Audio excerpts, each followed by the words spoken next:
Hello mga sisi mga tol! Welcome back muli sa aming channel. At syempre for today's video, pag-uusapan naman natin kung paano ba ninyo malalaman ang mga agency kung ito ba ay license. Ayan. So ituturo ko sa inyo para naman kung sakaling gusto nyo mag-apply pa sa agency na ito is hindi po kayo mabubudol. Ayan. At syempre marami na po mga scammer ngayon. Kaya mahirap na po talaga na tayo'y magtitiwala pa, lalo na't hindi naman po license ang agency na pinapatakbo nila.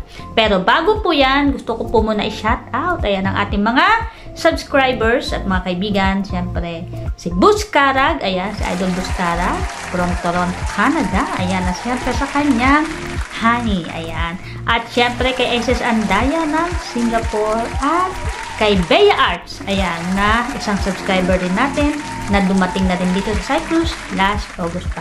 Ayan, thank you very much mga pag-support nyo, mga idol. Ayan, araw ng mga puso pero napakalamig dito sa bansang Cyprus. Okay, mga sisi, mga tol. Alam nyo, marami po ako napapanood na, lalo na sa Rapid Tulpo in action, kung lagi kayo nanonood na Rapid Tulpo, napakarami po nagko-complain dyan na sila daw po ay na-scam ng isang agency or ng isang agent. Okay, for example, mga sisi halimbawa, pinasok nyo or nag-walk-in kayo sa agency na yun, pero yung agency na yun is nakita nyo sa DMW na ito ay lisensyado. Pero pagpasok nyo, meron agad na nakipag-usap sa inyo na sabi niya ay agent daw siya sa loob ng agency na yun at kinuha na agad ang mga pera nyo. Pero yung mga nasa loob mismo ng mga staff, ng mga totoong mga agent, ay hindi naman pala nila kilala yun. O diba? Kaya mag-iingat din po tayo dahil may mga modus din po yan sila sa loob ng mga agency. Hindi naman natin nila lahat, pero nasa pag-iingat nyo rin po yan. Halimbawa, wala namang problema na magtanong sa ibang mga staff pa kung kilala nyo ba yung agent na yun. Diba? Mahirap naman kung hindi tayo maninigurado dahil pera na ang kapalit niyan. Lalo na yung mga pera na ibibigay natin ay pinaghirapan natin yan para makapunta pa tayo sa mas mataas na sahod na ibang bansa. Alam niyo mga sisi, mga tol, meron po nag-message sa akin. Actually, gusto ko sana ipakita sa inyo yung proof ng conversation namin, kahit di ko na lang pakita yung pangalan niya. Pero nakalimutan ko talaga yung pangalan niya. At hindi ko matandaan kung saan ba siya nag-message sa akin, kung sa TikTok ba, sa Facebook page, o hindi ko alam talaga. So, hindi ko na mahanap at syempre ang mata natin, mahirap naman mag-scroll. Anyway, ito po ang sabi niya sa akin. Sabi niya sa akin kung totoo ba na hindi po, or na 6 months ba bago mag-deploy ang mga agency sa Pinas papunta ito sa Cyprus. Anyway, hindi naman na po pandemic, mga sisi, mga tol.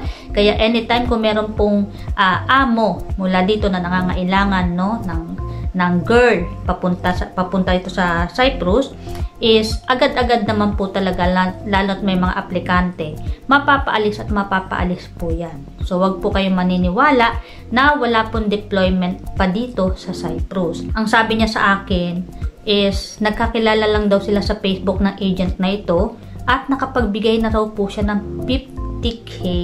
Biruin nyo yung 50k, ibibigay nyo lang sa agent na hindi nyo pa nakikita yung muka. Kahit ba sabihin natin, di ba, na agent ito at nagpakilalang agent, so wag po tayo agad magtitiwala. Bagkus magpunta po tayo sa agency mismo. Kahit na mag-walk-in tayo, wag lang po tayo mamodus. Wag lang tayong mabudol ng kapwa natin. So, napakahirap po kitain ng pera ngayon. Lalo at napakahirap po talagang kitain. So, ayan, mag-iingat po tayo, mga sisi, mga tol, dahil hindi po natin alam, baka naman kaharap nyo na yung nambubudol sa inyo. Okay, mga sisi, mga tol, hindi ko na patatagalin kung paano nyo ba ma-check kung legit ba or license, kung license ang mga agency na gusto nyong applyan. Okay, mga sisi, mga tol, punta lang po kayo sa Google. Ayan. At syempre, search nyo ang repat at dmw.gov.ph. Ayan. So, search nyo lang yan. Okay, so makikita nyo po itong blue. Yan. DMW.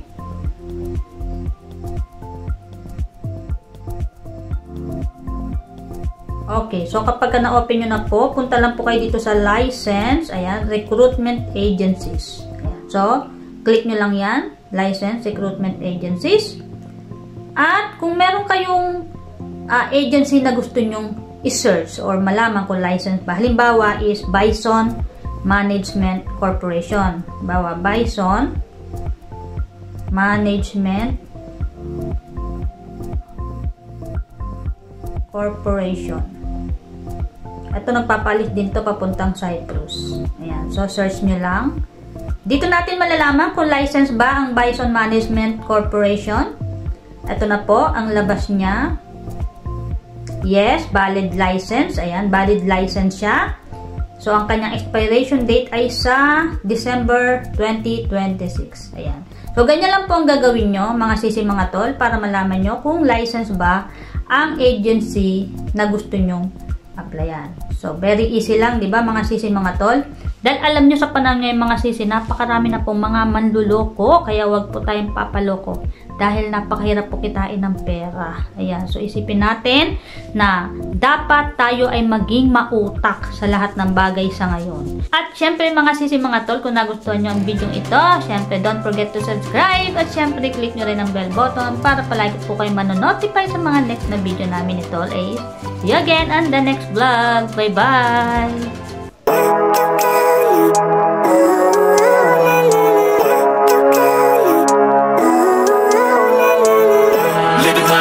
Every day, late at night, not okay.